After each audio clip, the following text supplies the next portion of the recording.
When my brother Preston got 6 figures for his big day, I received nothing but silence. I'm Lennox, 29 years old, and I just watched my parents hand Preston a check for $150 at his engagement party while pretending I didn't exist. The ballroom fell silent as my mother Victoria announced the gift with tears of joy, my father Gerald beaming beside her, while I stood there holding the champagne flute I'd been nursing for an hour. Preston's fiancée Blair squealed and jumped into my mother's arms, her diamond engagement ring catching the light like a knife blade. I set down my glass carefully on the marble bar and walked toward the happy family cluster. Everyone expected tears. Maybe a scene. Definitely some desperate plea for equal treatment. Instead, I kissed my mother's cheek, shook Preston's hand firmly, and whispered, "Congratulations on your windfall. I hope it lasts." The confusion on their faces was delicious. My father's eyes narrowed slightly, the way they did when he sensed something he couldn't control. But I was already turning away, pulling my phone from my purse to send a single text message to someone very important. 5 years ago, when I graduated summa cum laude from Boston University with a degree in forensic accounting, my parents didn't attend my ceremony. They were in Napa celebrating Preston's promotion to regional sales manager, a position my father had arranged through his business connections. When I bought my small condo in Cambridge through my own savings and relentless budgeting, there was no celebration, no check, not even a congratulatory phone call. But I'd made different connections during my career at Morrison & Associates, one of Boston's premier auditing firms. I'd spent years building something my family couldn't imagine, learning secrets about money that would have terrified them if they'd bothered to ask what I actually did for a living. The Ashford family had always operated on a simple principle. Preston was the golden child, the son who would carry forward my father's legacy in commercial real estate development, and I was the daughter who should have been grateful for whatever scraps fell from their table. My childhood was filled with memories of Preston's achievements displayed prominently throughout our Beacon Hill brownstone, my own academic awards relegated to a drawer in my bedroom. When Preston wanted to attend an expensive private college, money appeared instantly. When I needed help with state school tuition, I was told that loans built character. I learned to be invisible in my own family, which turned out to be the greatest gift they could have given me. While they focused entirely on Preston's carefully cultivated image of success, I worked 2 jobs through college, interned at accounting firms during summers.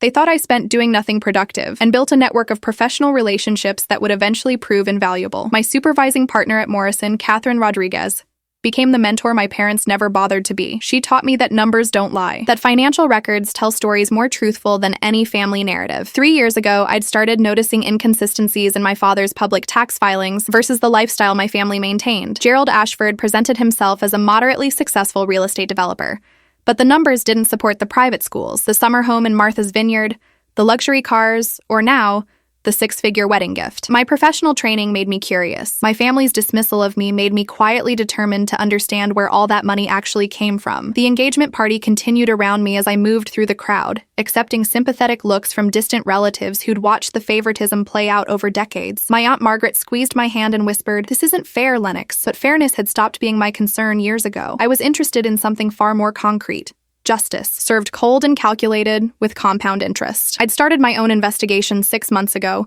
purely out of professional curiosity at first. My father's company, Ashford Development Group, had been involved in several large commercial projects throughout Boston. The public records showed modest profits, reasonable expenses, nothing remarkable. But I'd learned to look beneath the surface, to track the flow of money through shell companies and partnership agreements that most people would never think to examine. What I discovered would have gotten any other developer investigated by federal authorities. My phone buzzed with a response to my earlier text. Catherine's message was brief. "Documents ready for Monday. Your choice, how to proceed." She'd been helping me compile evidence for months now, careful to maintain every ethical boundary while teaching me how to build an airtight case, not for any immediate purpose, just as an academic exercise in forensic investigation. Or so I'd told myself until tonight, until I watched my parents pour $150,000 into Preston's future, while treating my existence as an afterthought. Preston found me near the French doors leading to the terrace, his face flushed with champagne and triumph. "Hey, Len. Sorry the folks didn't include you in the announcement. You know how they are about keeping business and family separate." The casual dismissal, the assumption that I would swallow this humiliation quietly like I'd swallowed countless others,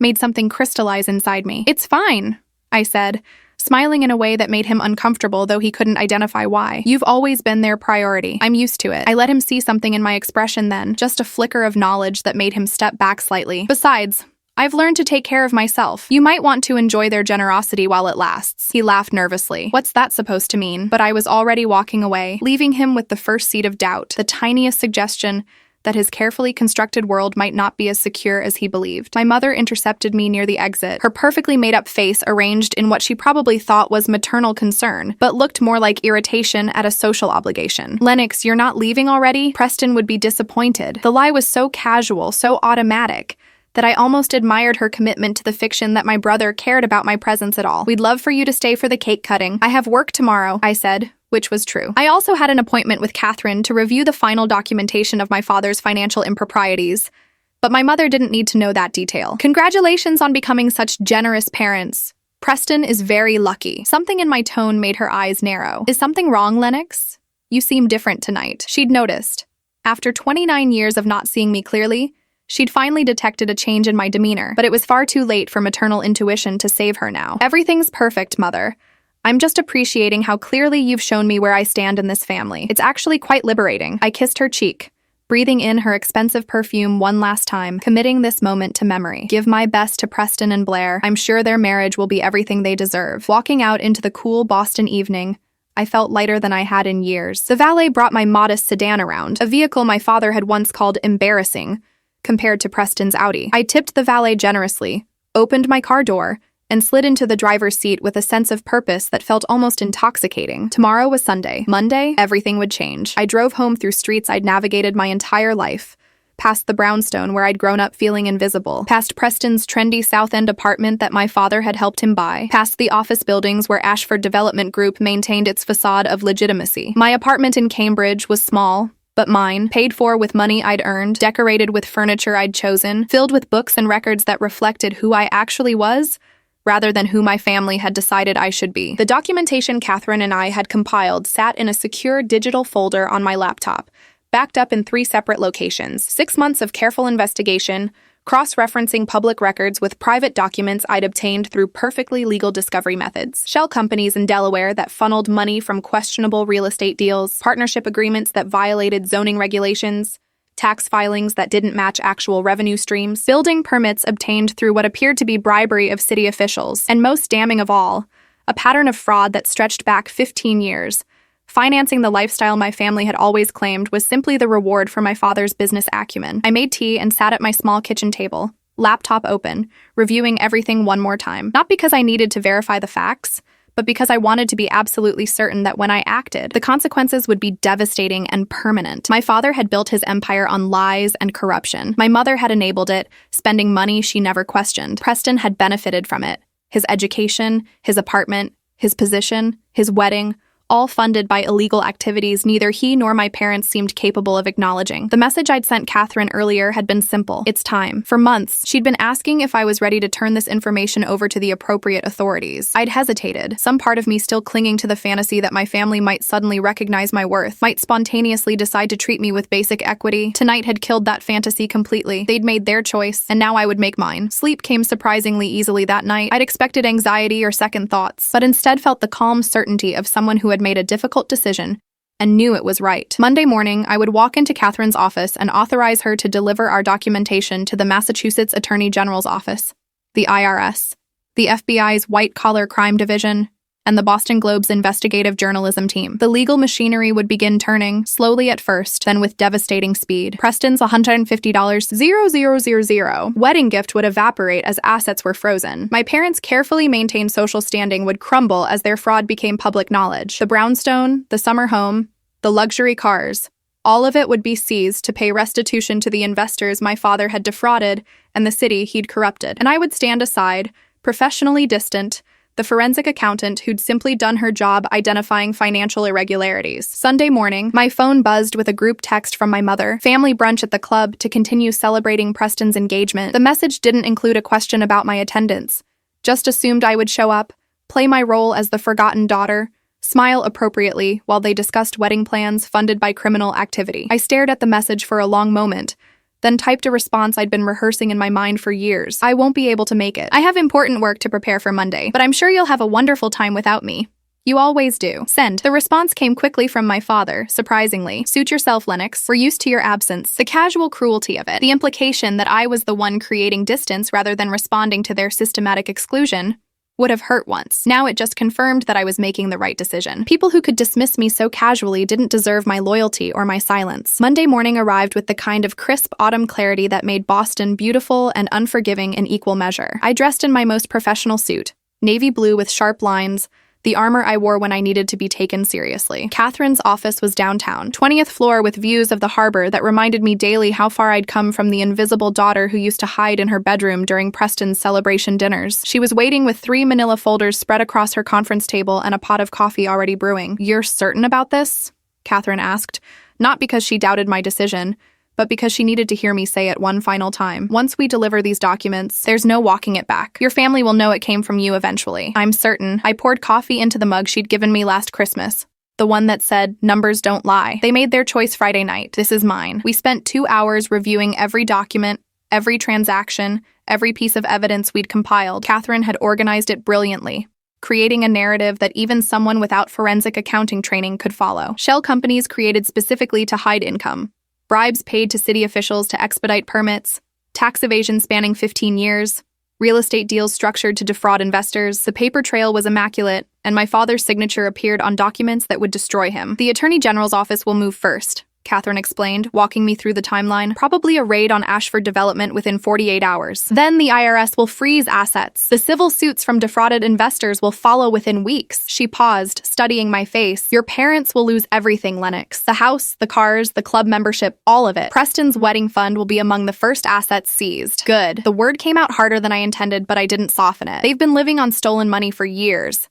It's time someone held them accountable. By noon, we delivered our documentation to 4 different entities. The Attorney General's office received us immediately, their white-collar crime division clearly recognizing the value of what we were offering. The lead prosecutor, a sharp woman named Elizabeth Chen, spent an hour questioning me about how I'd obtained certain records. Everything had been acquired legally through my professional access to public databases and documents my father had carelessly left unsecured in his home office during the rare family gatherings I'd attended. "This is remarkably thorough work," Elizabeth said, closing the last folder. "We've had Gerald Ashford on our radar for 2 years but couldn't build a strong enough case. You've handed us everything we need." She looked at me with something like respect. "You understand your family will likely face criminal charges? Your father certainly. Possibly your mother if we can prove she knowingly benefited from the fraud." "I understand." What I didn't say was that I'd counted on exactly that outcome. My mother had signed joint tax returns, had co-owned properties purchased with illegal funds. She'd been complicit through willful ignorance at minimum, active participation more likely. The Boston Globe's investigative team met with us at a coffee shop near their offices. The reporter, a veteran named Marcus Wright, who'd won awards for exposing corruption, practically vibrated with excitement as he flipped through the copies we provided. "This is front-page material," he said. "Prominent Boston developer, charitable foundation board member, arrested for massive fraud scheme. The story writes itself. I need to remain anonymous as the source," I told him firmly. "You can cite documents obtained through public records and confidential informants, but my name stays out of it." Marcus nodded. "Standard practice. So eventually your family will figure out who had the expertise and access to put this together." He caught my eye. "You're okay with that?" "I'm counting on it." I wanted them to know. Not immediately, but eventually. I wanted my father and Preston and my mother to realize that the invisible daughter they'd dismissed for 29 years had been the one to bring down their empire. That knowledge would be almost as satisfying as watching their assets get seized. Tuesday morning, I went to work as usual. My phone stayed silent, which meant the authorities were still preparing their case. I reviewed client files, attended meetings, maintained my perfect professional facade while internally counting down the hours. Catherine texted me around 3. "AG's office just got the warrant. Tomorrow morning." That evening, Preston called, the first time he'd initiated contact with me in 6 months. "Hey Len, just wanted to let you know Blair and I set a date. Next June at the estate in Martha's Vineyard. Mom's already planning the garden party for 200 guests. His voice carried the casual entitlement of someone who'd never questioned whether the world would give him exactly what he wanted. "Sounds expensive," I said neutrally. "Dad must be doing well. Business is booming. He just closed some huge development deal in the Seaport District." Preston laughed. That easy confidence I'd envied once. "Said he might even buy Blair and me a house as a wedding present. Can you imagine?" "No," I said honestly. "I really can't imagine that level of generosity. Because in 24 hours, that house would be an impossibility. The Seaport deal would be scrutinized by federal investigators.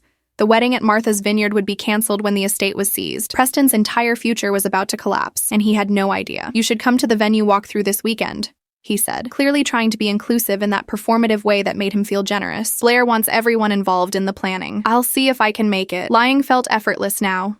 I had no intention of participating in wedding plans that would never come to fruition. Let him keep dreaming about his perfect day while I watched the federal government dismantle our father's criminal enterprise. Wednesday morning broke cold and gray. I dressed carefully. Professional but not celebratory, knowing this day would change everything. My phone buzzed at 8:15. Catherine, it's happening. Agents at Ashford Development now. I pulled up the news on my laptop. Nothing yet. But within an hour, Marcus Wright's breaking story appeared on the Globe's website. Federal agents raid prominent developer's office in fraud investigation. The article carefully avoided naming my father initially, but anyone in Boston's business community would recognize the address. I read it 3 times, savoring every perfectly crafted sentence. My personal phone lit up with a call from my mother. I let it go to voicemail. Then Preston called. Voicemail. My father tried 4 times in succession. Each call went unanswered because I was in a meeting. I would tell them later. A very important meeting that couldn't be interrupted. The voicemails started coming rapid fire. My mother, hysterical. Lennox, the FBI is at the office. They're taking boxes of files. Your father is being questioned. Please call me back. Preston, confused and angry. What the hell is going on? Dad says it's some kind of misunderstanding, but they're seizing computers. Call me when you get this. My father, coldly furious. Lennox, I need you to contact me immediately. This is a family emergency. A family emergency. The phrase made me smile. For 29 years, my emergencies had never warranted their attention. My college graduation wasn't important enough for them to skip a wine tasting. My promotion at Morrison hadn't merited a congratulatory dinner. But now, when federal agents were dismantling the criminal empire that had funded their lifestyle, suddenly I was family. I waited until noon before calling my mother back. She answered on the first ring, her voice shaking. Lennox, thank God. Have you seen the news? They're saying terrible things about your father's business. It's all lies. Of course, but I saw the news. I interrupted. It sounds serious, Mother. Federal fraud investigations usually are. We need you to help us understand the financial documents they're asking about. You work in accounting. You could explain to these people that everything was legitimate. Her desperation was almost touching. After years of dismissing my career as boring number crunching, suddenly my expertise was valuable. I'm a forensic accountant, Mother. I investigate financial crimes. I don't defend them. The silence on her end was profound. If Dad's business practices were legitimate, he has nothing to worry about. Lennox Marie Ashford, this is your father we're talking about, your family. How can you be so cold? The use of my full name, the moral outrage, would have worked on me once, but I'd spent 6 months preparing for this exact conversation. You're right, this is family. The same family that gave Preston €150 for his wedding while I got silence. The same family that funded his entire life while I worked 2 jobs through college. I learned about cold indifference from experts, Mother. I hung up before she could respond. My hands were steady, my breathing calm. This was just the beginning. The real devastation was still to come. The news cycle moved faster than even I had anticipated. By Thursday morning, Marcus Wright's investigation had expanded into a 3-part series detailing 15 years of systematic fraud. The Globe published documents showing shell companies, bribed officials, and defrauded investors. My father's face appeared on the front page.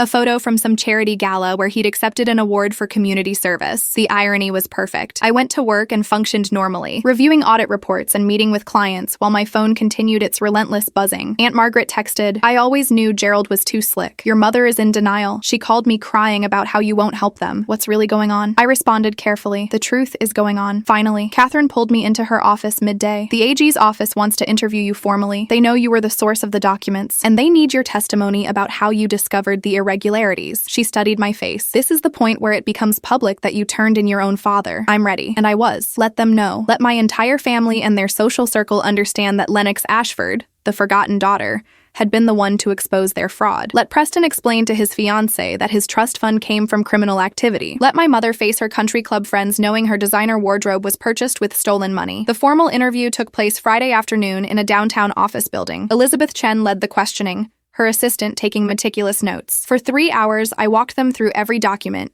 every transaction, every piece of evidence I'd compiled. They were particularly interested in how I'd first noticed the discrepancies. I've been trained to spot financial irregularities, I explained. When I looked at my father's public tax filings compared to the lifestyle my family maintained, the numbers didn't add up. A forensic accountant notices these things. And you never confronted your father about your suspicions? Elizabeth asked. My father and I don't have that kind of relationship. He's never been interested in my professional opinions. The understatement of the century, but accurate. Once I started investigating, I realized this went far beyond simple tax avoidance. This was systematic fraud requiring documentation and proper legal channels. By the time I left their offices, my role in the investigation was officially on record. The AG's office assured me they'd try to keep my identity confidential as long as possible. But we all knew it was temporary protection. Preston had probably already figured it out. My mother would be in denial, but my father, he'd know exactly who had the skills and access to compile such damaging evidence. That evening, Preston showed up at my apartment. I watched through the peephole as he pressed the buzzer repeatedly, his face flushed with anger. I debated not answering, but curiosity won. I opened the door with the chain still engaged. "What did you do?" His voice was raw, accusatory. "The lawyers told Dad that someone with forensic accounting expertise compiled the evidence against him. Someone who had access to family documents." He stared at me with dawning horror. "It was you. You turned in your own father. Your father." I corrected calmly. "The man who committed fraud for 15 years to fund a lifestyle he couldn't legitimately afford. I turned in a criminal who happens to share my DNA. He's our dad, Lennox. How could you betray family like this?" Preston's hands gripped the doorframe. "Blair's parents are canceling the wedding. The venue won't return our deposit because it was paid with money from Dad's accounts that are now frozen. Everything is falling apart. Fascinating how quickly financial stability disappears when it's built on lies." I kept my voice level. Professional. "Your wedding was being funded by fraud, Preston. Investors lost their retirement savings so you could have an open bar and a live band. Did you ever wonder where all that money came from?" I trusted Dad. "I didn't know." He stopped, his face crumpling. "You knew for months, didn't you? You've been planning this. You waited until after the engagement party to destroy us." "I waited until I had irrefutable evidence," I said. "The engagement party was just confirmation that you all deserved exactly what's coming." I started to close the door, then paused. "You got $150,000 for your wedding, Preston. I got the satisfaction of ending a criminal enterprise. I think I made the better investment." The door closed on his expression of shocked betrayal. I heard him standing there for several minutes before finally walking away. My hands shook slightly as I locked the deadbolt, not from fear, but from the adrenaline of confrontation. That had been satisfying in ways I hadn't fully anticipated. The weekend brought more developments. The IRS announced they were pursuing criminal tax evasion charges against both my parents. The civil lawsuits started filing, investors seeking to recover losses from fraudulent development deals. The country club quietly revoked my family's membership. The charity board my mother sat on requested her immediate resignation. Their entire social infrastructure was collapsing in real time. My mother left a voicemail Saturday night. Her voice barely recognizable. "They're going to take the house, Lennox. Our home, everything we've built. Your father made mistakes, but this punishment is too severe. You could stop this if you wanted to. You could tell them he didn't mean to hurt anyone, but he had meant to hurt people. He'd knowingly defrauded investors, stolen from development partners, evaded taxes that should have funded schools and infrastructure. The fact that he'd insulated himself from the consequences through privilege and social connections didn't make his crimes less damaging." I deleted the voicemail without responding. Catherine checked in regularly, partly professional concern, partly genuine friendship. "How are you handling this?" she asked over coffee Monday morning. "It's one thing to investigate fraud. It's another when the perpetrators are your parents. They stopped being my parents the night they gave Preston $150,000 and couldn't be bothered to acknowledge my existence," I said. "This isn't about revenge. This is about justice. They broke laws, hurt people, and need to face consequences. Even if that means they lose everything," Catherine pressed gently, "especially then." I met her eyes. "Wealthy people think they're immune to consequences. My father spent 15 years proving that theory. I'm just correcting the record." The following week, criminal indictments were announced. Gerald Ashford faced 17 counts of fraud, tax evasion, and bribery. Victoria Ashford was charged with 6 counts of filing false tax returns and conspiracy to defraud. Both faced potential prison sentences of 10 to 20 years if convicted. The news coverage was extensive, their mugshots appearing across local and regional media. Preston called from a number I didn't recognize. "Blair left me," he said without preamble. "Her parents didn't want her associated with the family scandal. The engagement is off." He sounded hollow, broken in a way I'd never heard before. "I lost my job too. The company said having an Ashford on staff was bad for their reputation." "I'm sorry to hear that," I said, and meant it partially. I hadn't wanted to destroy Preston's life specifically, but he'd been collateral damage I'd calculated into my plan. He'd benefited knowingly from our father's illegal generosity, never questioning where the money came from. "Are you, though?" His laugh was bitter. "You got what you wanted. The golden child is tarnished. Mom and Dad are facing prison. The family name is ruined. You must be thrilled." "I'm satisfied that criminals are being held accountable," I corrected. "Your suffering isn't my goal, Preston. Your complicity in accepting fraud money without questions made you part of the problem. I'm your brother." His voice cracked. "Doesn't that mean anything to you? You're the person who got every advantage I was denied. The person who watched our parents treat me like an afterthought for 29 years and never once spoke up." I kept my tone neutral. Factual. Being related doesn't obligate me to protect you from the consequences of our father's crimes. The criminal trial was scheduled for spring, but the civil cases moved faster. Investors began seizing assets immediately. The brownstone in Beacon Hill went on the market at auction. The Martha's Vineyard estate was sold to cover partial restitution. The luxury cars were repossessed. My parents' bank accounts were emptied to pay legal fees and initial settlement amounts. I watched it all unfold with clinical detachment, tracking each development the way I'd track any professional case. My mother and father moved into a small apartment in Quincy, the kind of place they would have considered beneath them 6 months ago. Preston took a job doing telemarketing, his prestigious resume now a liability rather than an asset. The social circle that had once courted their favor vanished completely. Through it all, I maintained my routine. Work, therapy sessions Catherine insisted I attend, occasional dinners with colleagues who didn't know my family history. The therapist asked repeatedly if I felt guilt about my role in destroying my family's life. I examined the question honestly each time and came back with the same answer. No, they destroyed their own lives through illegal choices. I told her during one session, I just documented those choices and reported them to authorities. That's not destruction, that's accountability. But you're their daughter, the therapist said. You had information that could have warned them, given them a chance to make restitution before facing criminal charges. They had 15 years to make restitution voluntarily, I countered. They chose not to. They chose to keep stealing, keep defrauding investors, keep building their empire on lies. I didn't owe them protection from their own decisions. The therapist made notes, but didn't argue. She was good at her job, which meant she recognized when someone had made peace with their choices, even difficult ones. 3 months after the initial raid, I received a letter from my father. It had been forwarded through his attorney.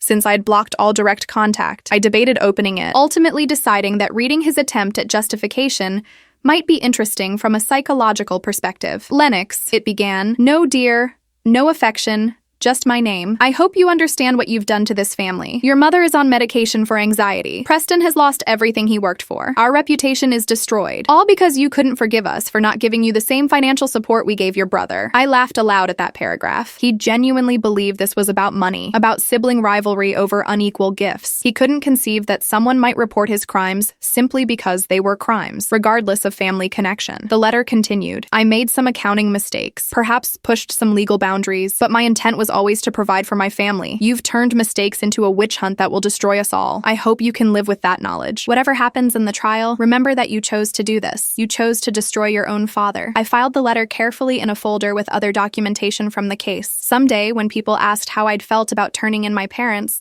I'd show them this letter as evidence that my father never understood the gravity of his crimes or accepted responsibility for his choices. His narcissism was so profound that he viewed his arrest as my vindictiveness rather than his own criminal behavior coming to light. The season changed, winter arriving with the kind of cold that made Boston feel smaller and more intimate. I'd been promoted at Morrison, my work on several high-profile cases earning me recognition as one of their most skilled forensic accountants. Catherine joked that I'd become the office expert on uncovering fraud, which was accurate if darkly amusing given the circumstances. My personal life remained quiet, deliberately so. I dated occasionally, but nothing serious. Not ready to bring someone into the complexity of my family situation. Friends from work invited me to holiday parties and social events, but I often declined, preferring solitude to awkward questions about why I wasn't spending time with family during the season. The trial date was set for February, giving prosecutors time to build their overwhelming case. Each week brought new revelations as investigators dug deeper into Ashford Development's practices. Other developers came forward with stories of my father's corrupt dealings. City officials confirmed taking bribes.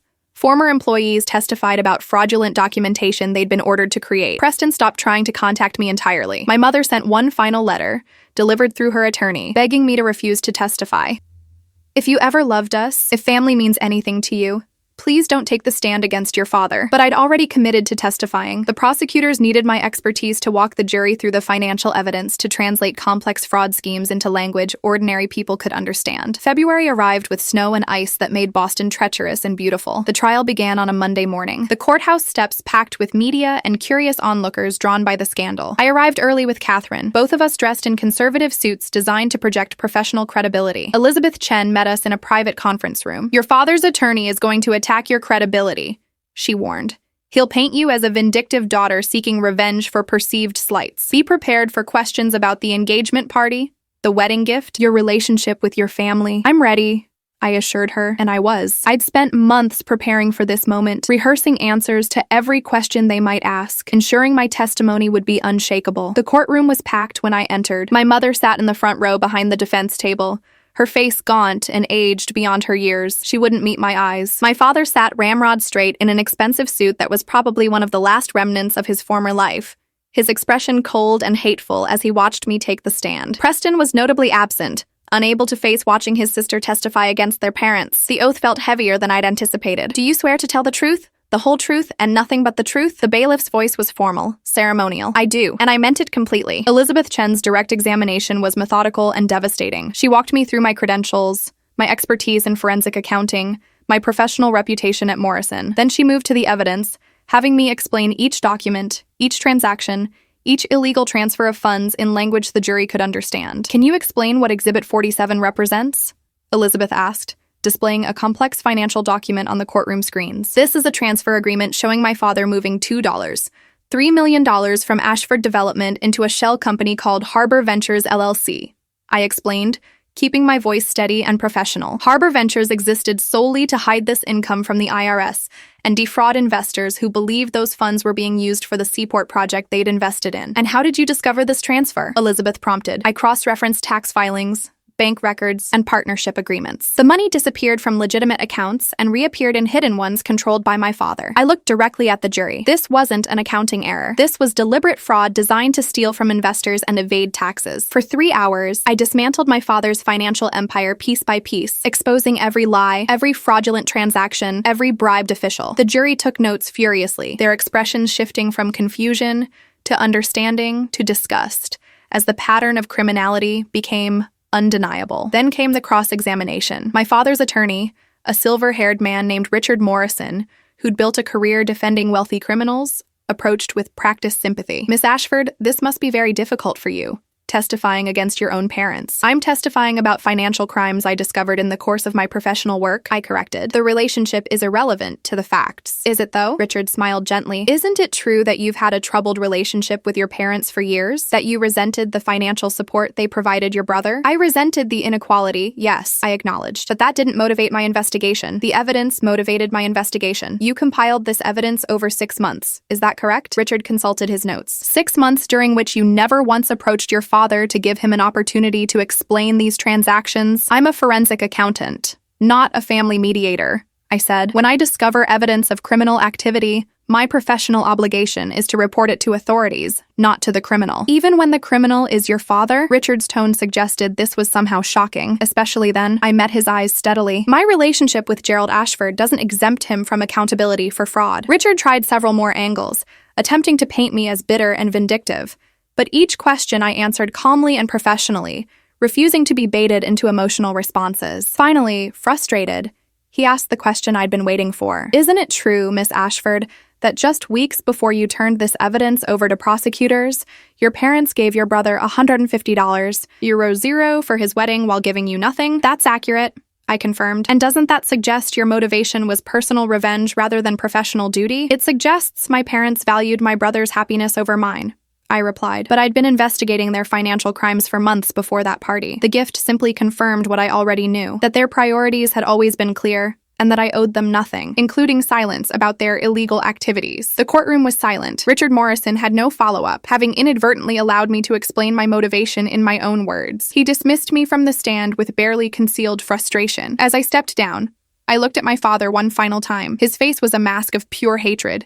The polite pretense of paternal concern completely abandoned. Good, let him hate me. His hatred was infinitely preferable to his indifference. The prosecution rested their case after 2 weeks of damning testimony from investigators, defrauded investors, and bribed officials. The defense tried to argue that my father had made honest mistakes, that he'd been following industry practices, that his intent was never criminal, but the evidence was overwhelming, the pattern undeniable. The jury deliberated for 6 hours before returning guilty verdicts on all counts for my father, and most counts for my mother. I was in Catherine's office when the news came through. We'd been reviewing a different case file, maintaining normalcy while waiting for the verdict. Elizabeth Chen called personally. "Guilty across the board for Gerald," she reported. "Victoria was acquitted on 2 counts but convicted on the rest. Sentencing is scheduled for next month, but we're looking at 15 to 20 years for your father. Probably 8 to 10 for your mother given her lesser role." I set down my coffee cup carefully. "Thank you for letting me know. You did the right thing, Lennox," Elizabeth said. I know that probably doesn't make this easier, but you should know that dozens of investors are going to recover at least partial restitution because of your testimony. You stopped a criminal enterprise that would have continued hurting people indefinitely. After hanging up, I sat in silence for several minutes. Catherine watched me carefully. How do you feel? Relieved, I said honestly. Satisfied. Vindicated. I looked up at her. They made choices, and now they're facing consequences. That's justice, not revenge. Even though it destroyed your family? Catherine asked gently. They destroyed themselves, I corrected. I just held up a mirror. News of the verdicts spread quickly. My phone buzzed with messages from colleagues congratulating me on the successful case. Marcus Wright published a follow-up article detailing the guilty verdicts and the testimony that had secured them, including a careful mention that family members with financial expertise had aided the investigation. That evening, Preston called from the same unknown number. I hope you're happy, he said, his voice flat and emotionless. Mom collapsed when they read the verdict. She's in the hospital with heart palpitations. Dad's attorney says he'll probably die in prison. Then he should have chosen not to commit crimes, I replied. This isn't complicated, Preston. Actions have consequences. There are parents, Lennox. Doesn't that mean anything to you? His voice finally showed emotion, a desperate plea for some recognition of family bond. It means I share DNA with two criminals who are now facing appropriate punishment for their crimes. I kept my tone even. You're welcome to maintain whatever relationship you want with them. I'm done. We're all done, Preston said bitterly. You've made sure of that. I hope destroying us was worth it. It was, I confirmed. Every single moment. The line went dead. I poured myself a glass of wine and sat by my window, watching snow fall over Cambridge. Somewhere across the city, my mother was in a hospital bed. My father was returning to a jail cell pending sentencing, and Preston was probably drinking himself into oblivion. Their suffering should have made me feel guilty, conflicted. Something other than this calm satisfaction, but I felt exactly as I should, like someone who had done the difficult but necessary work of exposing corruption, regardless of personal cost. My family had built their empire on fraud and favoritism. I'd simply been the one brave enough to tear it down. The sentencing hearing took place on a gray March morning. I attended as a spectator rather than a witness, sitting in the back row where I could observe without being noticed immediately. The courtroom was less crowded than during the trial, mostly media and a few curious onlookers drawn by the scandal's conclusion. My father was brought in first, wearing prison orange now, rather than the expensive suits he'd worn during trial. He'd lost weight, his face hollow and aged. My mother followed, also in prison clothing, her hands shaking as guards led her to the defense table. She spotted me in the back row and her face crumpled, fresh tears streaming down her cheeks. I maintained neutral expression, offering neither comfort nor condemnation. Preston sat in the front row, looking diminished and exhausted. He'd been fired from his telemarketing job after a customer recognized his name from news coverage. Blair had married someone else. A quick ceremony announced on social media that Preston couldn't stop checking obsessively. His entire future had dissolved, replaced by the grinding reality of poverty and social exile. The judge, a stern woman named Patricia Sullivan, who'd presided over the trial, reviewed the sentencing guidelines before addressing my father directly. Mr. Ashford, you conducted a 15-year criminal enterprise that defrauded dozens of investors, corrupted city officials, and evaded millions in taxes. You did this while portraying yourself as a pillar of the community, accepting awards for civic service while actively harming the city you claimed to serve. My father stood rigidly, his attorney's hand on his shoulder. You've shown no genuine remorse, only anger at being caught. Your primary concern throughout these proceedings has been your own reputation and comfort, not the victims you harmed. Judge Sullivan consulted her notes. The court sentences you to 18 years in federal prison with restitution of $8, $7 million to be paid from seized assets and future earnings. 18 years. My father was 62. He would be 80 when released if he survived that long. The math was satisfying in its finality. Judge Sullivan turned to my mother. Mrs. Ashford, while your role was lesser, you knowingly signed false tax returns and benefited substantially from criminal proceeds. You enabled this fraud through willful ignorance and active participation. The court sentences you to 9 years in federal prison. My mother collapsed into her chair, sobbing uncontrollably. Preston rushed forward but was stopped by guards. The bailiffs led both my parents away through a side door, my father never looking back, my mother's eyes finding mine one last time. I saw accusation there, blame for the daughter who'd destroyed everything. I stared back impassively until she disappeared from view. Outside the courthouse, Marcus Wright approached me carefully. Miss Ashford, do you have any comment on today's sentencing? Justice was served, I said simply. Criminals faced consequences for their actions. That's how the system should work. Even when those criminals are your parents, Marcus pressed gently, especially then. I met his recorder steadily. Wealth and family connections shouldn't exempt anyone from accountability. My parents hurt real people through their fraud. Those victims deserve to see justice done, regardless of my relationship to the perpetrators. The article ran the next day with that quote prominently featured. My colleagues at Morrison read it, and several sent supportive messages. Catherine took me to lunch at an upscale restaurant overlooking the harbor. "You've been through hell these past few months," she observed. "How are you really doing?" "I'm better than I've been in years," I answered honestly. "For the first time in my life, I'm not carrying the weight of my family's dysfunction. They made their choices, faced their consequences, and now I'm free from all of it." "No regrets?" Catherine asked. "None." I sipped my wine, watching boats navigate the cold harbor water. They had countless opportunities to choose differently, to treat me with basic decency, to conduct their business legally. They chose fraud and favoritism instead. I simply ensured those choices had appropriate outcomes. The following weeks brought financial cleanup. Ashford Development was liquidated entirely, its assets distributed among defrauded investors. The brownstones sold for $3 and $2 million, all proceeds going to restitution. The Martha's Vineyard estate brought another $1, $8 million. My parents' remaining possessions were auctioned, designer clothes and luxury items selling for cents on the dollar. Preston filed for bankruptcy, his credit destroyed by association with my parents' crimes. He moved to a studio apartment in a questionable neighborhood, working overnight shifts at a warehouse. Aunt Margaret, the only family member who'd shown me kindness, reached out to ask if I was okay. I assured her I was. "Your mother keeps asking if you'll visit her in prison," Margaret said carefully. "She's convinced you'll eventually forgive her, that family bonds will bring you back." "Then she's delusional," I replied. "She made her choices, and I made mine.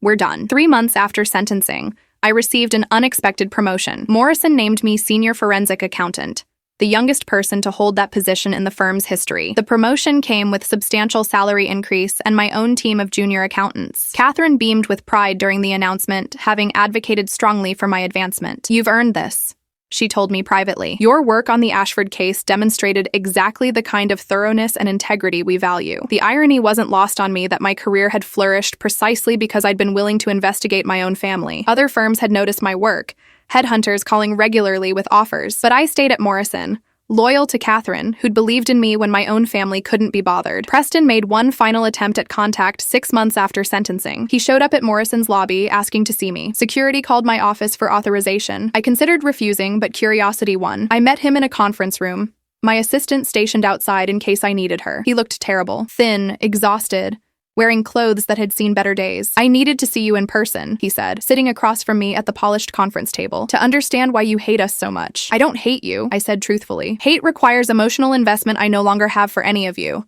I'm indifferent to your suffering the same way you were indifferent to my existence for 29 years. That's not fair. I never knew Mom and Dad were committing crimes." Preston's hands twisted together anxiously.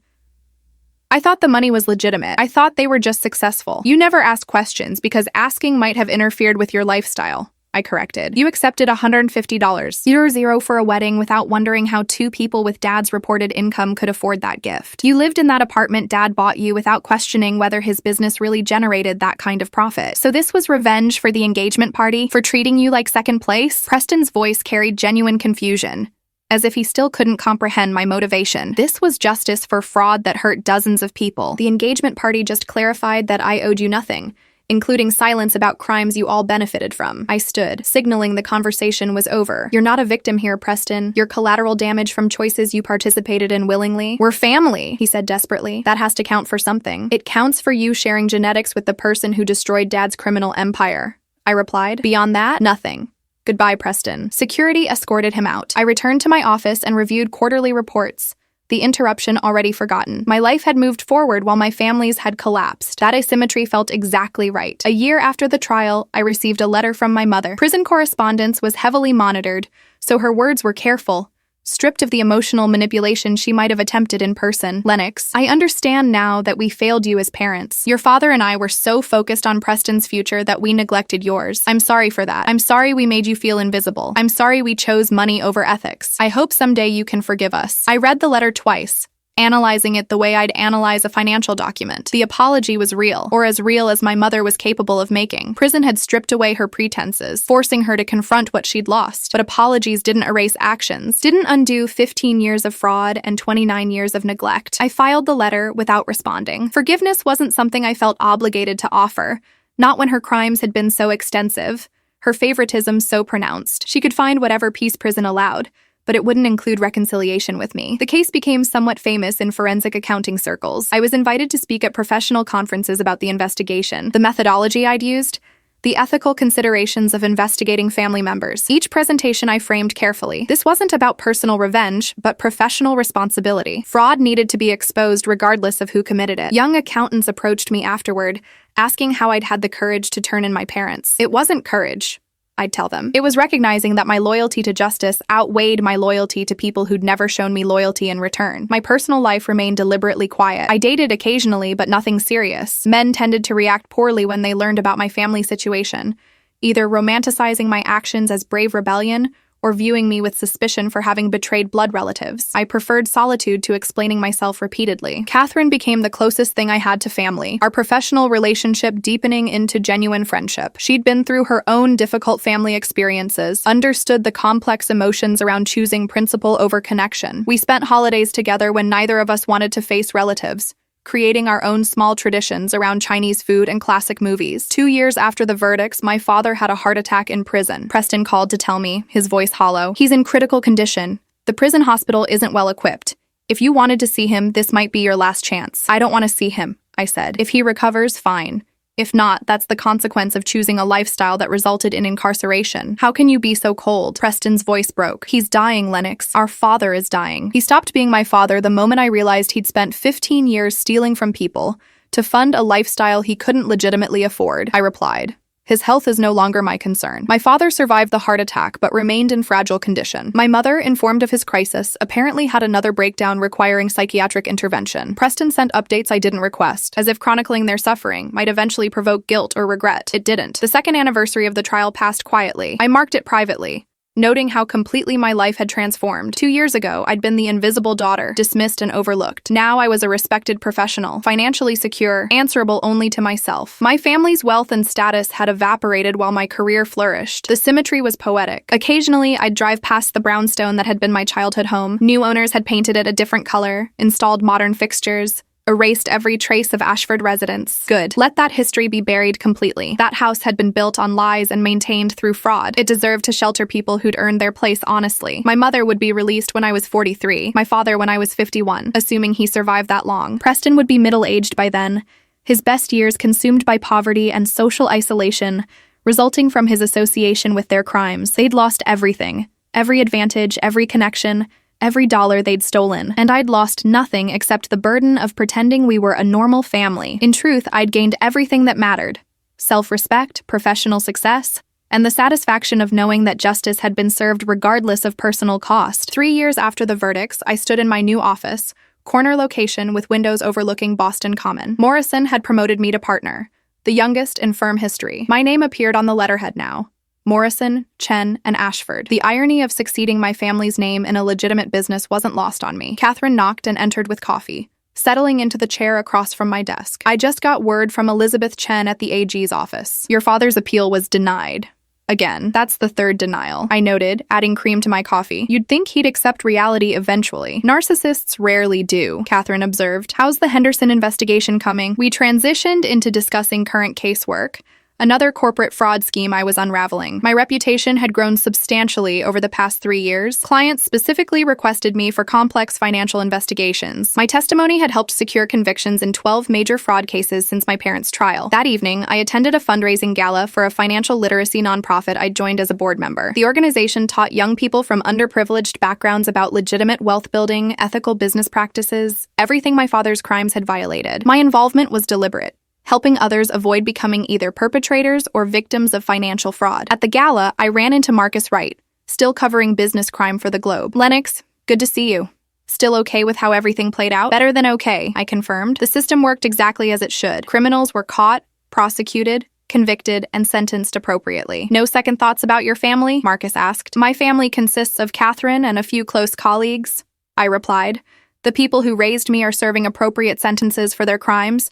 That's where the story ends. Marcus smiled slightly, recognizing a quotable response when he heard one. You're remarkably consistent in your messaging. I'm consistent in my values, I corrected. Justice doesn't change based on circumstances or relationships. Later that week, I received notification that the final restitution had been paid from my parents' seized assets. Total recovery for defrauded investors.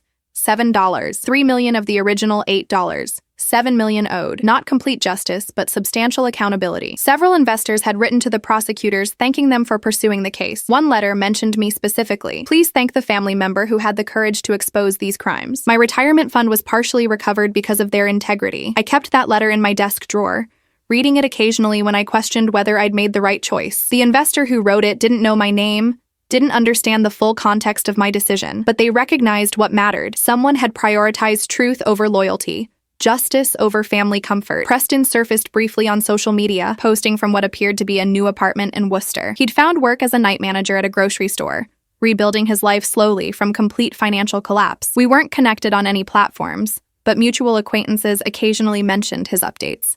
He never referenced our parents, never mentioned the trial. His entire previous life seemed to have been erased. My mother sent annual letters from prison, each one carefully worded to avoid triggering mail review, while attempting to rebuild some connection. I read them clinically, analyzing her language for genuine remorse versus manipulation. Sometimes I responded with brief, factual updates about my career. Mostly, I didn't respond at all. Our relationship had been conditional on my silence and compliance. Once I'd refused both, there was nothing left to preserve. The night of my 32nd birthday, I hosted a small dinner party at my condo, which I'd recently upgraded to a larger unit in a luxury building. Catherine attended, along with several colleagues and friends from professional organizations. We ate expensive food, drank good wine, celebrated professional achievements and personal milestones. No one mentioned my family. That chapter was closed, relevant only as explanation for how I developed my particular expertise in financial investigation. My origin story had become professional credential rather than personal wound. Later, alone in my apartment, I reflected on how completely my life had transformed. 3 years ago, I'd been the forgotten daughter, invisible and dismissed. Tonight, I'd celebrated with people who valued my expertise,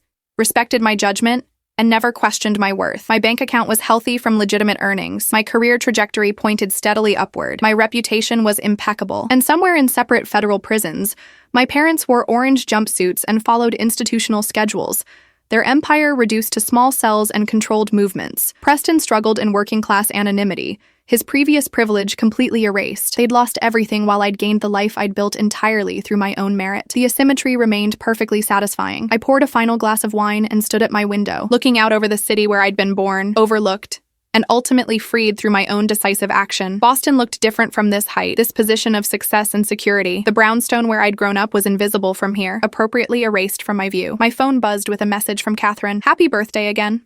Proud of you, partner." I smiled, typing back, "Thank you for everything." The last 3 years had taught me that family wasn't defined by genetics or obligation. It was defined by mutual respect, genuine support, and shared values. Catherine was family. My colleagues who celebrated my promotions were family. The investors who'd gotten partial restitution because of my testimony were, in some abstract way, family. My parents were simply criminals who'd faced appropriate consequences. Preston was collateral damage from his own willful ignorance. That entire chapter of my life had closed definitively, locked away as thoroughly as my parents were locked in their cells. I had no regrets, no doubts, no second thoughts. They'd made their choices across 15 years of fraud and 29 years of favoritism. I'd made mine in 6 months of investigation and 1 moment of final decision. The outcomes reflected those choices with mathematical precision. Justice had been served. I had prospered. They had fallen. The equation balanced perfectly, and I had never felt more at peace.